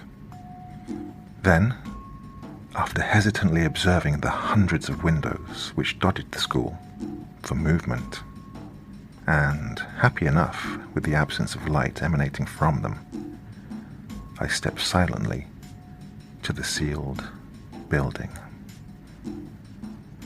Even though I knew as little as an audience of one could affect my confidence, I partly wished that I had not been alone, as the building and its deserted surroundings left me feeling uneasy. I knew, however, that if I just got up there once, that I would have conquered my fear and would be able to climb up onto the roof with ease in future, hopefully putting an end to the name-calling. I stood staring at the drain pipe, which would be my avenue to success, clinging as it did through rusted fittings to the side of the building. My mind back then was often clouded with the worst possibilities, focusing on the negative outcome. And, as I began to climb slowly, I imagined that the drain pipe would wrench away from the wall, throwing me against the concrete ground at any moment. The truth is that it did not move, no matter how much I believed that it did. Without a witness, I was now as far as I had ever reached, able to stick my hand up above me and touch the edge of the roof. My heart raced with excitement as I began to believe that I really could do it, that success was in sight. I then made the mistake of looking down to check my progress. The experience of height is something difficult to convey to someone who has no problem with it. While, in reality, I was probably no more than 7 or 8 feet off the ground, I perceived this as a monumental distance. I felt my stomach churn, my heart beat erratically, and the world below began to spin and distort. Worse still, a loss of nerve permeated my body, leaving me feeling weak, and I could feel my grip begin to loosen. It is strange how the mind works, for just as I was ready to admit defeat once more and retreat, the insults and jeers of my classmates rang throughout my awareness, as if they were present, down there, taunting me. With what was for me a huge effort, I found myself continuing to climb upwards, my hands reaching out to the damp roof, and then, before I knew it, there I was, letting out a laugh of excitement. A sensation of relief washed over me. I could not wait for the next day. To be up there on the roof, proving those who had been cruel to me wrong. Peeking over the edge, I still felt trepidation at the height, but nowhere near as much as I had done it before. My triumph quelling my anxiety. Still, I was not keen to remain there for long, so I decided to investigate my surroundings briefly, then climb back down to the safety of the playground and head home, ecstatic. The roof was painted in a similar fiery red color to the main school building, but it had long since peeled and cracked, suggesting that it had been a long time since someone had been up here to give it a new coat. Standing up cautiously, I felt my legs waver slightly as my stomach churned again at the thought of how high up I was. Laughable, really, as the height of the roof was probably no more than 10 feet. Yet, no matter how nervous I was, the sense of triumph which I felt coursing through my body was truly wonderful. I walked slowly from one side of the roof to the other, careful not to trip as I did so. The short walk from the drain pipe to the opposite ledge and back filled me with a feeling of conquest, as of someone patrolling their territory. For those brief moments on the roof, that building was mine. Just as I turned to finally make my way back to ground, I noticed that in the middle of the roof there was a hole. I'm not sure how I hadn't noticed it before, although it was quite small, big enough for me to fit my hand through, and little else. Curious, I took a few careful steps and then knelt for a closer look. Yes, there was a hole, and the light from the evening sky passed straight through it, illuminating what lay inside. I put my eye as close as possible to the opening without blocking the light, and was surprised by what I saw. Down there, in the darkness, like a perfectly preserved tomb, the old-fashioned white tiling remained intact. I could see the sinks where students years ago once washed their hands or flicked water at one another for amusement, and 3 stalls, cubicles with strong, dark brown doors, lying there as if still used. The air inside was tinged with dust and age, yet if someone had told me that the building had been sealed only the day before, I would have believed them. All but for one thing: a layer of stagnant water which covered the floor, no doubt accumulating there from rain dripping in through the opening in the roof.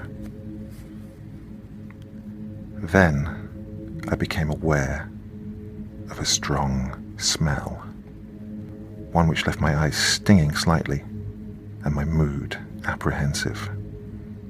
Yes, there was no doubting it. Someone was smoking a cigarette nearby. My heart sank as I lay there motionless, cursing myself for taking too much time on the roof to celebrate my victory. A teacher, or perhaps the janitor, must have stayed behind to work late and was probably standing in the playground below. I thought they must have been close as the smoke smelled thick and oppressive. I lay curled up on the cold, wet concrete, waiting for whoever was there to leave. The now almost caustic smoke seemed to be increasing in strength, and several times I had to hold my breath, frightened that I would cough and be caught. I do not believe I exaggerate when I say that I lay motionless for half an hour. Yet it took me all that time to make a simple, yet unsettling observation.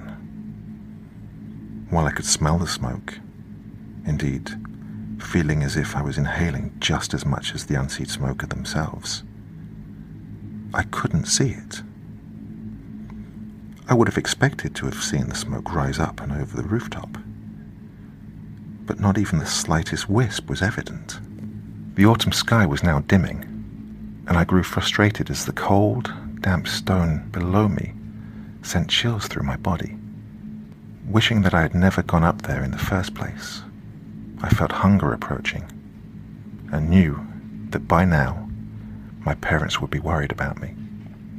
I persuaded myself that I could at least dip my head over the edge of the roof and quickly take a look to see who was there.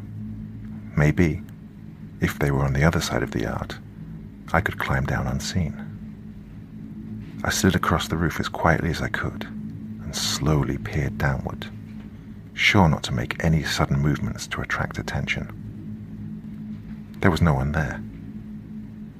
The playground was empty, and the darkened windows of the main school building seemed as vacant as they had been before.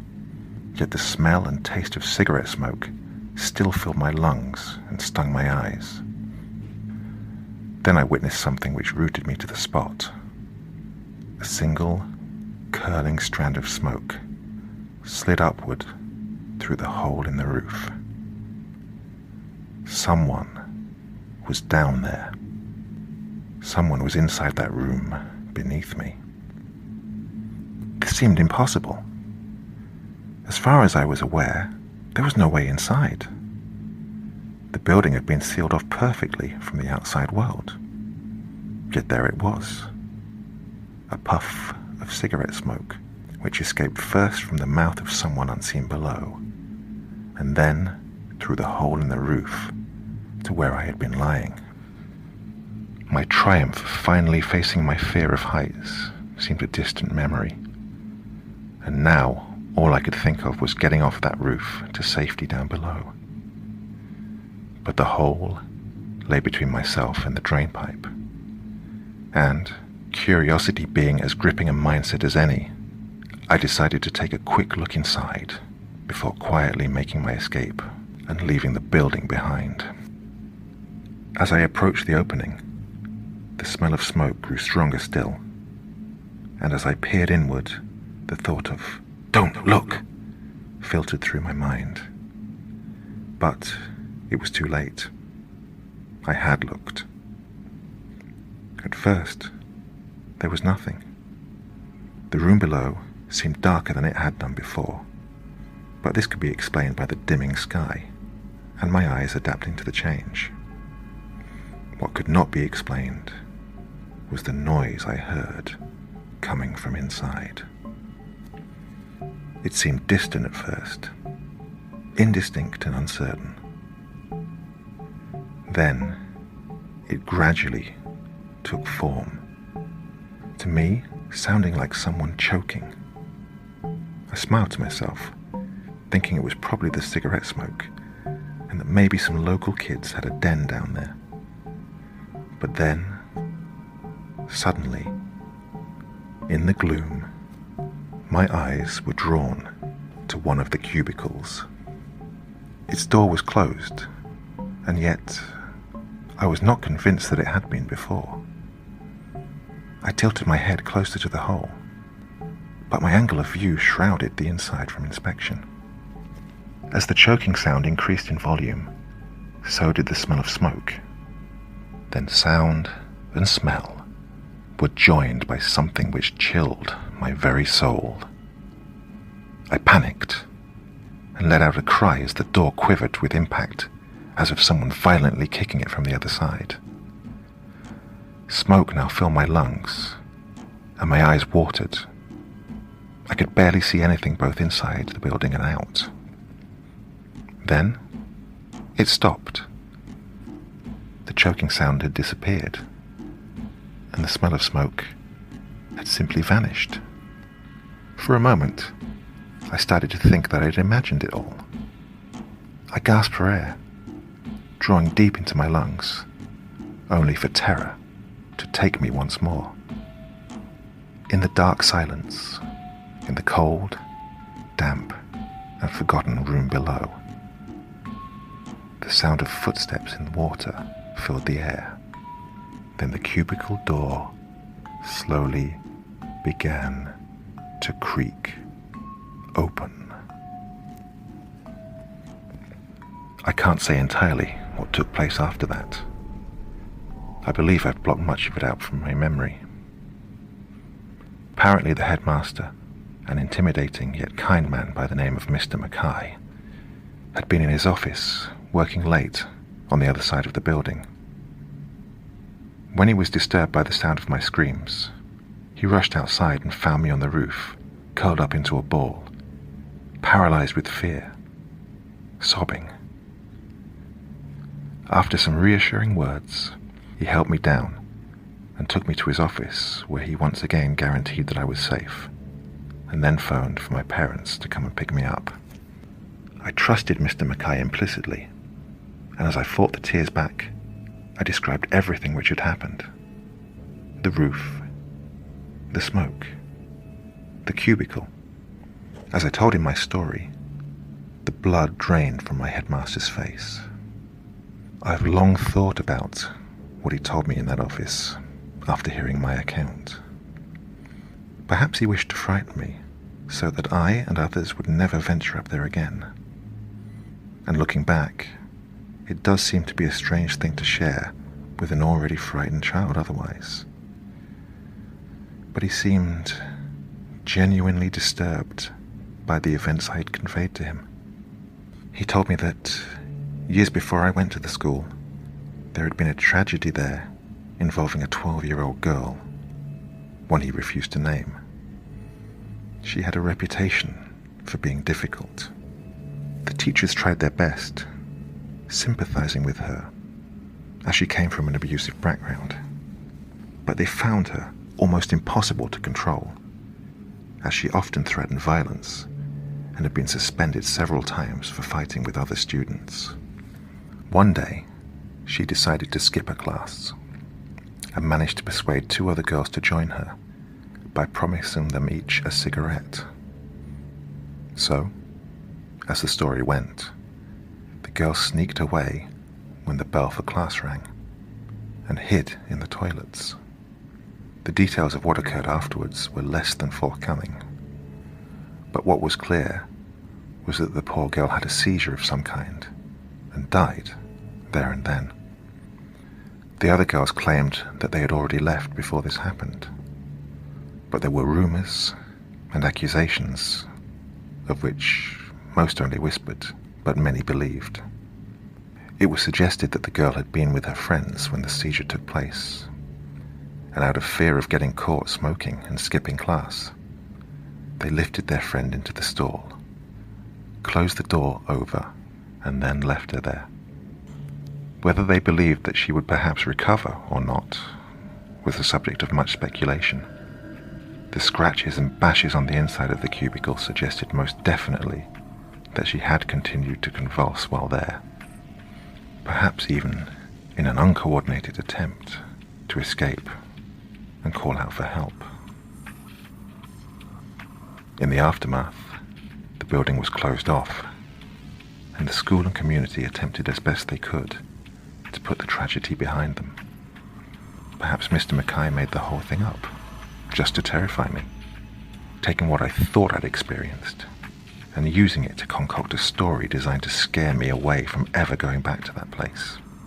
Unfortunately, a few unwelcome things transpired after that. I did indeed avoid the roof of that sealed building at all costs.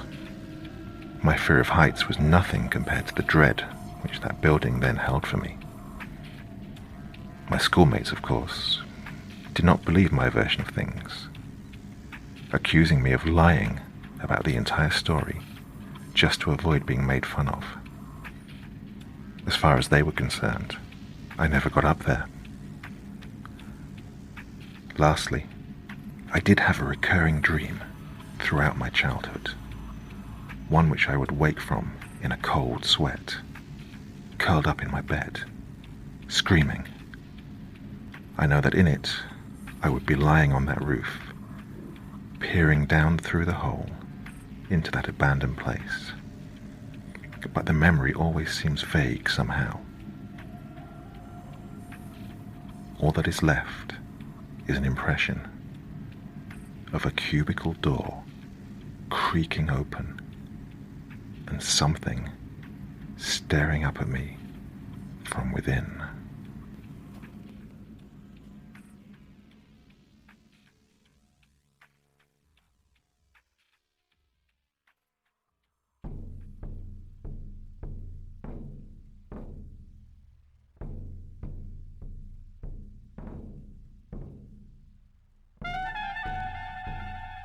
And so once again, we reach the end of tonight's podcast. My thanks as always to the authors of those wonderful stories, and to you for taking the time to listen. Now, I'd ask one small favor of you. Wherever you get your podcast from, please write a few nice words and leave a 5-star review, as it really helps the podcast. That's it for this week, but I'll be back again same time, same place, and I do so hope you'll join me once more. Until next time, sweet dreams and bye-bye.